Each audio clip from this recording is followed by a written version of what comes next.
संध्या सुंदरी आज का हम लोगों का विषय है। सूर्यकांत त्रिपाठी निराला द्वारा रचित, वेस्ट बंगाल बोर्ड और भी कई बोर्ड्स में हो सकता है ये आता हो एग्जामिनेशन में, क्लास 12। तो आइए हम लोग इसके बारे में डिस्कशन करते हैं।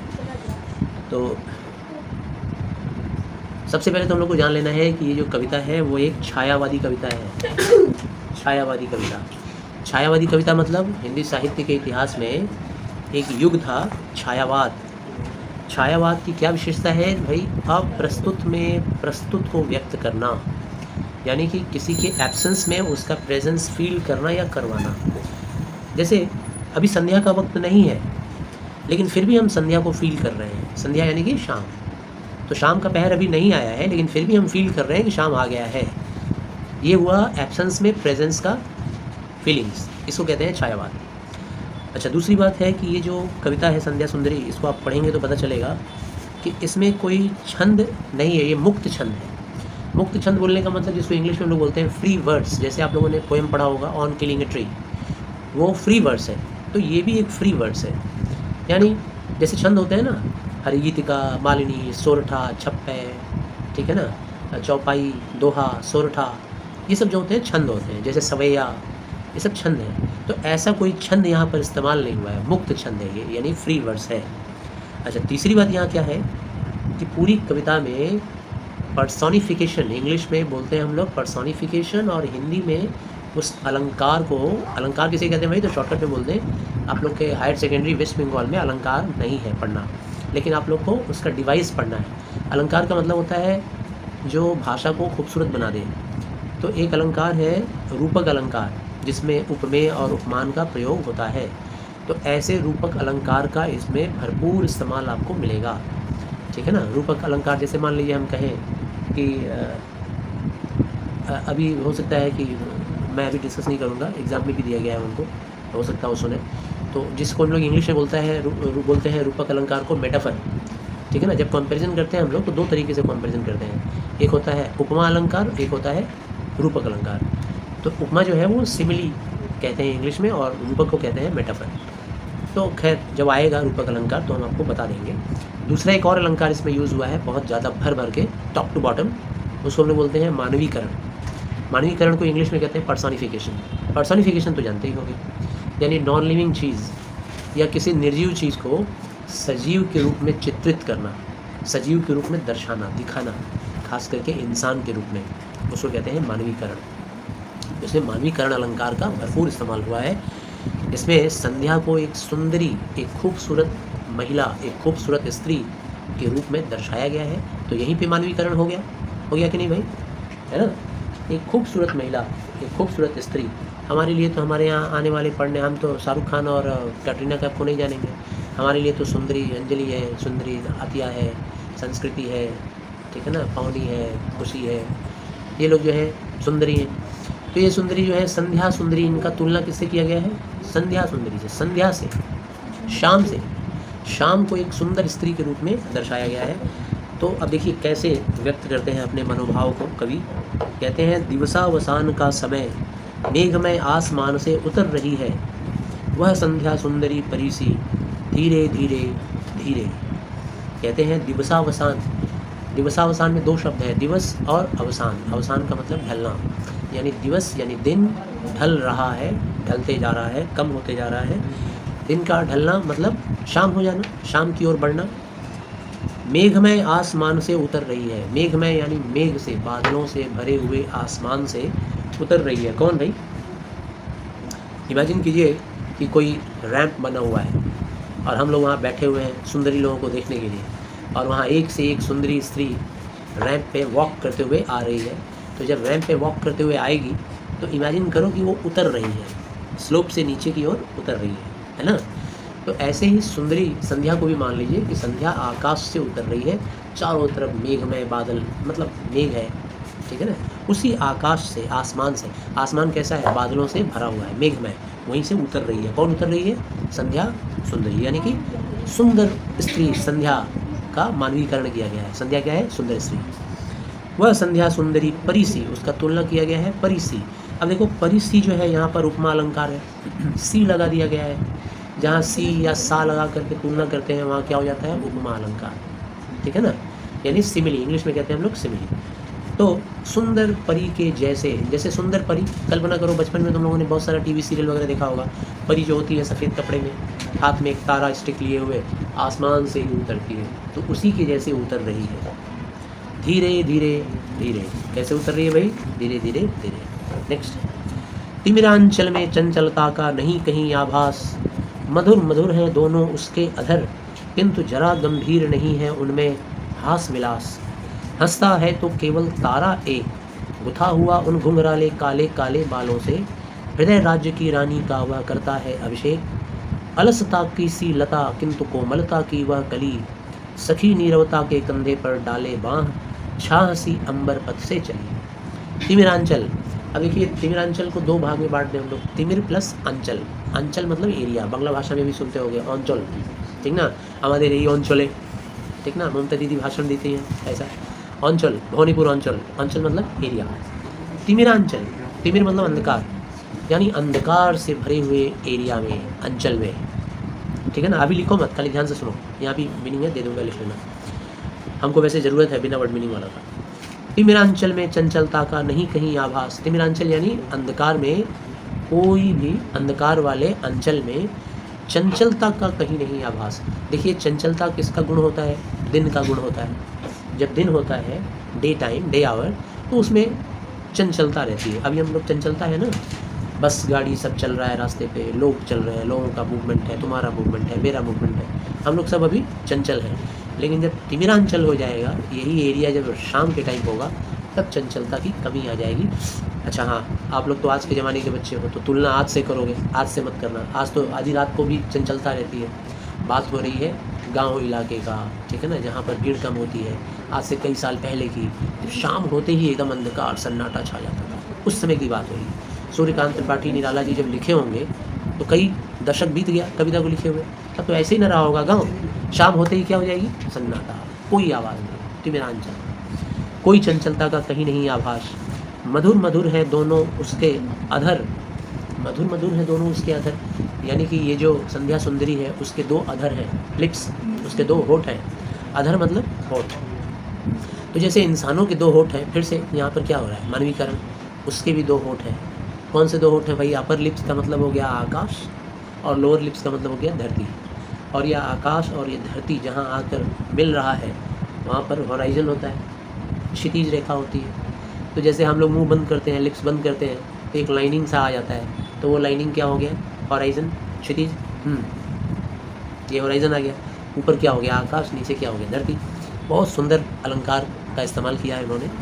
मधुर मधुर है दोनों, यानी कि डूबते हुए सूरज के समय में जब संध्या होने वाली होती है, तो उस वक्त आकाश भी बड़ा मधुर सा दिखता है, बहुत प्यारा सा दिखता है, और धरती का रंग रूप भी बहुत ही प्यारा हो जाता है। तो इसके दोनों ही अधर मधुर मधुर हैं, कोमल कोमल हैं, प्यारे प्यारे हैं, किंतु जरा गंभीर नहीं है उनमें हास विलास। भले ही मधुर मधुर है, लेकिन ना तो आकाश में ना तो धरती में कोई हास विलास नहीं है। हास यानी मतलब हंसी, और विलास मतलब उत्साह। दिन का टाइम यही अगर रहता है ना, जब भोर के टाइम में जब सुबह आने वाला होता है, तो हास भी रहता है और विलास भी रहता है। हास कैसा रहता है भाई? चिड़िया लोग मुस्कुरा रहे हैं, हंस रहे हैं, कलरव हो रहा है चिड़ियों का, पंछियों का, खूब प्यारा अभिवादन करते हैं वो लोग दिन का, खूब मतलब महिमा मंडन करते हैं, खूब प्यारा सा गीत गाते हैं लोग। सुबह के टाइम में कोलाहल मचता है, लेकिन शाम के टाइम में कोई हास नहीं है, कोई विलास नहीं। हंसता है तो केवल तारा एक, ऐसे में संध्या सुंदरी के आने पर हंस रहा है, तो कौन हंस रहा है? सिर्फ एक तारा। एक तारा है आकाश में, सिर्फ वही हंस रहा है। अच्छा, क्यों हंस रहा है भाई? तो वही संध्या सुंदरी का चाहने वाला है। वो जो तारा है ना, वो प्रेमी है। किसका? उस संध्या सुंदरी का। जब वो देख रहा है कि संध्या सुंदरी कैसे खूबसूरत अंदाज में उतर रही है धरती पर धीरे धीरे, ठीक है ना, वो दिखा रहा है वहाँ, ठीक है ना। जब देख रहा है कि कैसे उतर रही है वो तारा, तो केवल तारा एक, गुथा हुआ उन घुंघराले काले काले बालों से। अच्छा देखो कितना सुंदर तरीके से उन्होंने सजा कर लिखा है।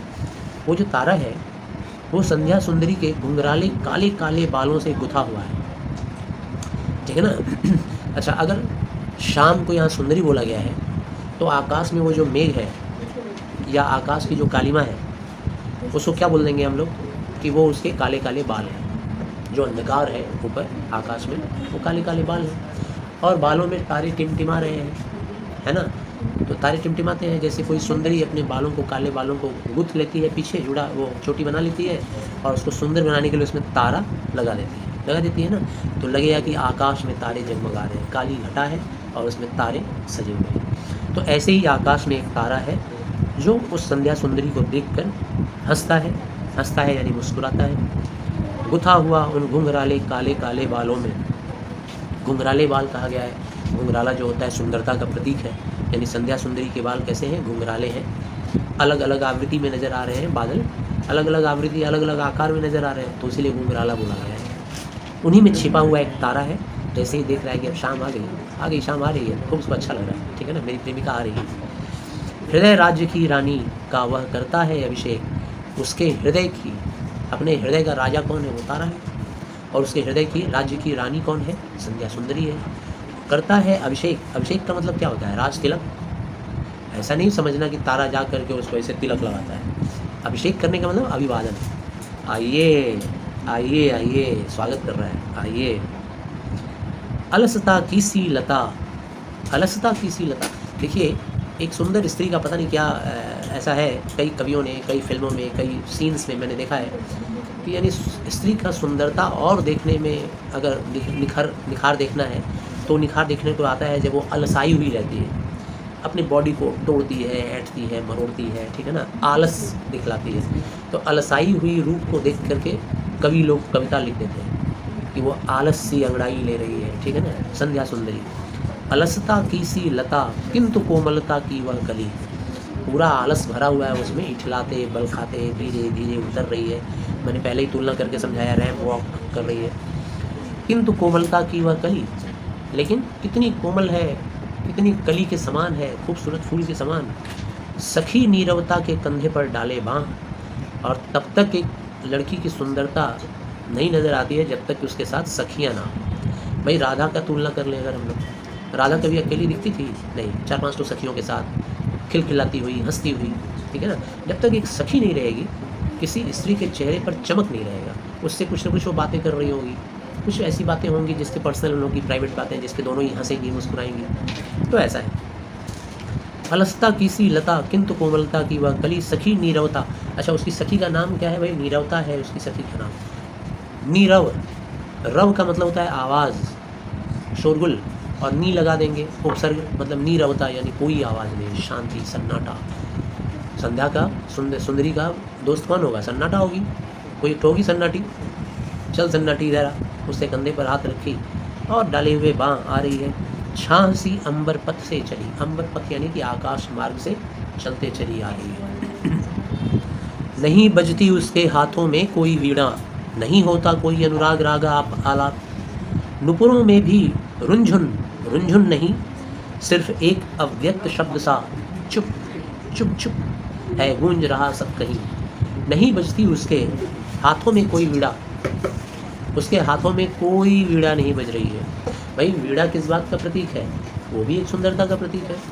कोई सुंदर स्त्री का पिक्चर जरूर देखे होगे, फ़ोटो, जो बैठी है, घुंघराले बाल हैं और हाथ में वीणा लेकर बजा रही है, सरलता, मासूमियत की प्रतीक, लेकिन उसके हाथों में कोई वीणा नहीं है, कोई आवाज़ नहीं। शाम जब होती है तो पुराने ज़माने में शाम का एक रिलेशन बनाया जाता था संगीत से, संगीत संध्या होता था, यानी कि संध्या संगीत बोलते हैं जिसको। शाम होते ही वीणा बजता है, शाम का आगमन करने के लिए वीणा बजाया जाता था, हारमोनियम बजाया जाता था, कोई ना कोई सुर ताल राग छेड़ा जाता था। नौबत खाने में इबादत क्लास 10 में पढ़े होंगे, उसमें ज़रूर था कि भाई शाम के टाइम में, सुबह के टाइम में डेवढ़ी पर राग बजाया जाता था। तो शाम हो रही है लेकिन कोई वीणा नहीं बज रही है। नहीं होता कोई अनुराग राग आला, और ना ही कोई प्रेम का गीत, अनुराग मतलब प्रेम का गीत, ना कोई राग, ना कोई आलाप। राग और आलाप किसमें होता है, संगीत में। संध्या सुंदरी यानी शाम के वक्त पहर जो होता है संगीत का प्रैक्टिस, वो ऐसा कुछ नहीं होता। नुपुरों में भी रुंझुन, रुंझुन नहीं है। अब सुंदरी है तो नुपुर जरूर पहनी होगी, पायल पाजेब पहनी होगी, कम से कम पाजेब। जब चल कोई नई नवेली सुंदर स्त्री होती है तो उसके नुपुर पहना दिया जाता है, जब वो चले तो छन छन छन बजे, म्यूजिकल आवाज़ आए, वो भी नहीं है, नुपुरों में भी कोई आवाज़ नहीं है। सिर्फ एक अव्यक्त शब्द, सिर्फ एक शब्द चारों तरफ सुनाई दे रहा है, वो भी शब्द बोला नहीं जा रहा है, कोई बोल नहीं रहा है, अव्यक्त, बिना बोले हुए। और शब्द क्या है? चुप चुप चुप, सब जगह एक ही है, चुप चुप, सब चुप है। ऐसा कह रही है संध्या सुंदरी, ऐसा लग रहा है। गूंज रहा सब कहीं, चारों तरफ यही शब्द गूंज रहा है। व्योम मंडल में जगती तल में, व्योम मंडल में जगती तल में, सोती शांत सरोवर पर उस अमल कमलिनी दल में, सौंदर्य गर्विता सरिता के अति विस्तृत वक्षस्थल में, धीर वीर गंभीर शिखर पर हिमगिरी अटल अचल में, उत्ताल तरंगा घात प्रलय घन गर्जन जलद प्रबल में, क्षित में जल में नभ में अनिल अनल में, सिर्फ एक अव्यक्त शब्द सा चुप चुप चुप। अब देखिए ये जो पैराग्राफ है इसमें हम लोग पढ़ेंगे कि कहाँ कहाँ पर संध्या सुंदरी नजर आ रही है, कहाँ कहाँ दिखाई दे रही है। तो व्योम मंडल में यानी आकाश में, जगती तल में यानी धरती पर, जगती यानी जगत समझ सकते हो, धरती पर, तल धरती के तल पर, सतह पर, सोती शांत सरोवर पर, शांत यानी कि एकदम स्थिर, शाम के टाइम में कोई भी सरोवर झील सब शांत नजर आते हैं। तो सोती हुई शांत सरोवर में यानी झील में, वहाँ भी संध्या सुंदरी दिख रही है। अमल कमलिनी दल में, अमल कमलिनी यानी कि देखो मल का मतलब होता है गंदा बुरा, अ लगा देंगे तो अमल यानी स्वच्छ, क्लीन, साफ सुथरा। अमल कमलिनी दल, कमलिनी दल यानी कि ऐसा जल जहाँ पर कमल पुष्प उगता है, स्वच्छ मतलब निर्जर, एकदम साफ सुथरा पानी वाली जगह पे भी। सौंदर्य गर्विता सरिता के अति विस्तृत वृक्ष स्थल में, सौंदर्य गर्विता यानी अपने सौंदर्य पे गर्व करने वाली सरिता यानी नदी, नदी जो होती है अपने सौंदर्य पर गर्व करती है। कब वो सुंदर दिखती है? जब उसका वक्ष स्थल बोला गया है उसके लेयर को, ऊपरी रूप को। ऐसे तो वक्ष को हम लोग क्या बोलते हैं, अपना बॉडी का जो फ्रंट पोर्शन होता है उसको हम लोग बोलते हैं वक्ष। यहाँ पर सरिता यानी नदी का जो वक्ष है वो क्या है, उसका ऊपर का लेयर पानी से भरा हुआ रहेगा, थोड़ा ज़्यादा लबलबाया रहेगा पानी से। तो जब खुला हुआ स्वेलिंग रिवर जब रहता है ना, ज़्यादा पानी वाला रिवर, तो उसको अपने सुंदरता पर गर्व होता है। उस सौंदर्य गर्विता सरिता यानी सुंदरता पर गर्व करने वाली नदी के ऊपर भी संध्या सुंदरी दिख रही है, उसके वक्ष स्थल में। धीर वीर गंभीर शिखर पर हिमगिरी अटल अचल में, अब पहाड़ों की बात हो रही है। हिमगिरी यानी हिम से आच्छादित गिरी पर्वत, हिम से भरा हुआ, बर्फ से भरा हुआ गिरी यानी पर्वत, जो अटल है, अचल है। अटल यानी पर्वत कभी देखे हो टलता है क्या अपनी जगह से? कभी नहीं। अचल है, कभी चलता है क्या अपनी जगह से? कभी नहीं। धीर होता है वो, यानी उसके समान धीरज किसी में नहीं है। सैकड़ों हजारों वर्षों से एक जगह सिर ताने हुए खड़ा है पर्वत। धीर वीर बहुत वीरता का प्रतीक है। ऐसे ही होते हैं वीर लोग, हिलते नहीं है एकदम, कुछ भी आए फेस करेंगे, आंधी तूफान बारिश। धीर वीर गंभीर शिखर, और ऐसे पर्वतों के शिखर पर हिम छाया रहता है, बर्फ। वहाँ भी संध्या सुंदरी नजर आ रही है। उत्ताल तरंगा घात प्रलय घन गर्जन जलधि प्रबल में, उत्ताल यानी ऊंची ऊंची, बहुत ही ऊंची, और तरंगा घात प्रलय, तरंगा घात प्रलय। अब बात हो रही है समंदर की। देखो समंदर की जो लहरें होती हैं, थोड़ा साइलेंस, 5 मिनट ऑफ साइलेंस। तो तरंगा घात प्रलय ये जो लाइन है ये समुद्र के बारे में है। समुद्र का स्थिति क्या होता है भाई? जलधि का मतलब होता है सागर, समुद्र। और प्रबल में यानी कि सागर जो होता है बहुत शक्तिशाली होता है। उसकी लहरें जब आपस में टकराती हैं तो वो लहरें खूब ऊंचा ऊंचा उठती हैं। उत्ताल मतलब ऊंचा। तरंगा घात, तरंगा घात यानी तरंगों का आघात, तरंगों का अटैक। उनकी लहरें आपस में अटैक करती हैं, एक दूसरे से टकराती हैं। जब टकराती हैं तो ऐसा लगता है जैसे प्रलय मच गया, जल प्रलय, चारों तरफ समाधि हो जाएगा जल का, ऐसा लगता है। वहाँ भी संध्या सुंदरी उतर गई। तो कहाँ कहाँ उतरी है देखा आपने? आकाश में, ज़मीन पर, सरोवर पर, ठीक है ना, सरिता यानी नदी पर, पहाड़ों पर, फिर समुद्र के अंदर। गर्जन का मतलब समझ रहे हो ना, घन गर्जन, गर्जना। जब लहरें टकराती हैं तो ऐसा लगता है जैसे प्रलय मच जाएगा, इतना तेज गर्जना होता है आवाज़। ठीक, सिर्फ पत्थर से टकराने से नहीं, लहर से भी टकराएगा तो लगता है गर्जन हो रहा है। क्षित में, जल में, नभ में, अनिल अनल में। अब ये जो 5 चीज़ों का नाम बताया है, इसके ज़रिए कभी हम लोग को ये भी दर्शाना जा रहे हैं कि मनुष्य का शरीर 5 तत्वों से बना हुआ होता है। तो इन 5 जगहों पर, यानी जहाँ जहाँ ये 5 जगह है, हर जगह पे तुमको संध्या सुंदरी का आवेश नज़र आएगा। क्षिति जल पावक गगन समीरा, पंच तत्व से बना शरीरा कहा जाता है। क्षिति यानी कि धरती, जल यानी कि पानी, नभ यानी कि आकाश, अनिल यानी वायु और अनल यानी अग्नि। तो इन 5 तत्वों से मिलकर हम लोग का शरीर बना है। जब हम लोग मरेंगे तो हमारा शरीर जो है वो इन्हीं 5 एलिमेंट्स में जाके मिल जाएगा। सिर्फ एक अव्यक्त शब्द सा चुप चुप चुप। इन सारी जगहों पे जहाँ जहाँ कवि ने नाम लिया दिख तो रहा है, संध्या सुंदरी दिख रही है, सॉरी, लेकिन हर जगह एक ही आवाज़, चुप चुप चुप। आवाज़ नहीं, मैं आ गई, आवाज़ नहीं होनी चाहिए, ये कहना चाह रही है। गूंज रहा सब कहीं और क्या, कुछ नहीं। मदिरा की वह नदी बहाती आती, थके हुए जीवों को वह सस्नेह प्याला एक पिलाती। सुलाती उन्हें अंक पर अपने, दिखलाती फिर विस्मृत के वह अनगिनत मीठे सपने। अगले संज्ञा में आइए। मदिरा, मदिरा का मतलब होता है शराब, नशीला पदार्थ। यहाँ पे वो शराब मत समझिए जो हम लोग शराब देखते हैं इंस्टाग्राम में वगैरह वगैरह, कि भाई शराब का बहुत सारा रील बना हुआ है, लोग पी लिया, पी के गिर गया है, ठीक है ना, कोई आया 2 रात मार के चला गया, ठीक, वैसा नहीं। यहाँ मदिरा का मतलब है मदहोश करना, लोगों को चैन देना। लोग शराब भाई क्यों पीते होंगे? थोड़ा चैन पाने के लिए, इसीलिए पीते होंगे। उस चैन का तुलना किया गया है जिस मर्ज का इलाज है मदिरा, यानी कि एक ऐसा भाव जिससे लोगों को सुकून मिलता है, उसी को कहा गया है मदिरा। मदिरा की वह नदी बहाती आती, उसके पास नदी, मदिरा का नाम नदी है। ये मत सोचना कि मदिरा का नदी है मतलब, ठीक है ना, नदी मतलब क्या है, लोगों को चैन देने का, सुकून देने का उसके पास स्टॉक भर भर के है संध्या सुंदरी के पास। बस तुम थके हुए होना चाहिए, थके रहोगे तो संध्या आकर तुमको सुकून दे देगी।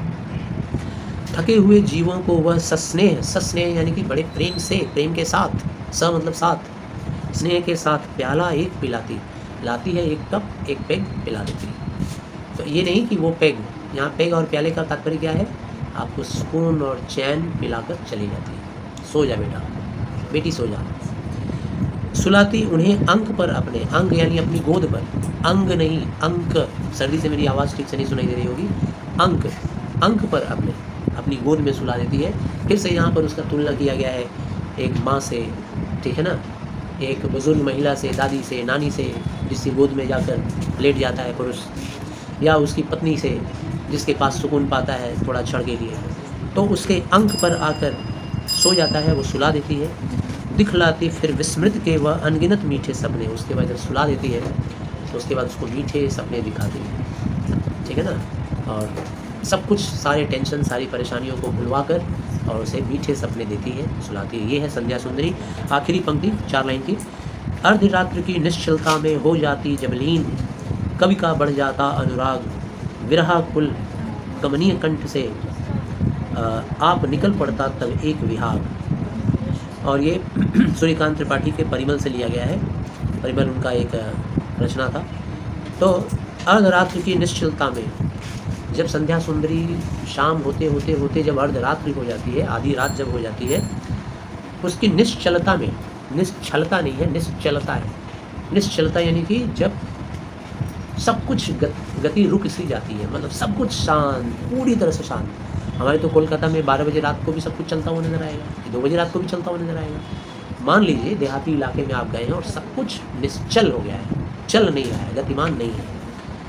जब सब कुछ निश्चल हो जाता है, कवि का बढ़ जाता अनुराग, तब कवि का क्या होता है, ऐसी स्थिति में अनुराग यानी उनका प्रेम उमड़ पड़ता है, उनका प्रेम उमड़ पड़ता है।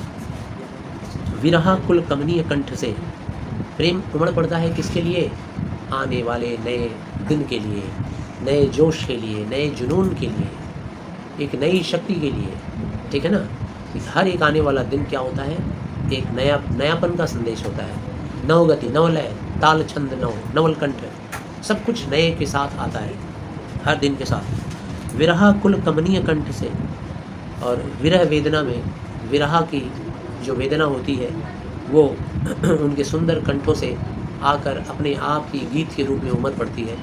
यानी जो विरह हो गया है दिन से, जो विरह हो गया है कि अब काफ़ी देर हो गया, दिन नहीं हुआ, अब दिन आना चाहिए, दिन का इंतज़ार, तो उसके साथ जो उनका विरह हो गया है, विरह यानी अलगाव जो हो गया, विरह जानते हो ना, सेपरेशन, तो जो उनका सेपरेशन हो गया, इसमें शायद वो अपनी पत्नी को भी याद कर रहे हैं, सूर्यकांत त्रिपाठी निराला, ठीक है ना अपनी पत्नी के विरह को भी वो यहाँ पर दर्शाना चाह रहे हैं। और विरह वेदना से मतलब व्याकुल होकर के अपने आप उनके मन में एक स्वर आ जाता है, एक गीत आ जाता है, उमड़ पड़ता है, जो गीत इस बात की निशानी है कि अब हम तैयार हैं एक नए जीवन को नए रूप में स्वीकार करने के लिए। आप निकल पड़ता तब एक विहाग, विहाग क्या है भाई? तो आधी रात में गाए जाने वाला एक राग है, ठीक है ना। तो ऐसा नहीं है कि वो बहुत राग और शास्त्र जानते थे संगीत का, ऐसा नहीं है। अपने आप ही एक आवाज़ आ गई, आप भी अगर जल्दी उठ जाओगे तो अपने आप ही आधी रात को गुनगुनाना शुरू कर दोगे, खुश हो जाओगे कि अब दिन आने वाला है थोड़ी देर में। तो आशा करते हैं समझ में आया सभी को। इसको आप लोग इसको पढ़ने के साथ मतलब वीडियो सुनने के साथ साथ पढ़ना भी पड़ेगा, और कभी परिचय तो ज़रूरी पढ़िएगा। Thank you.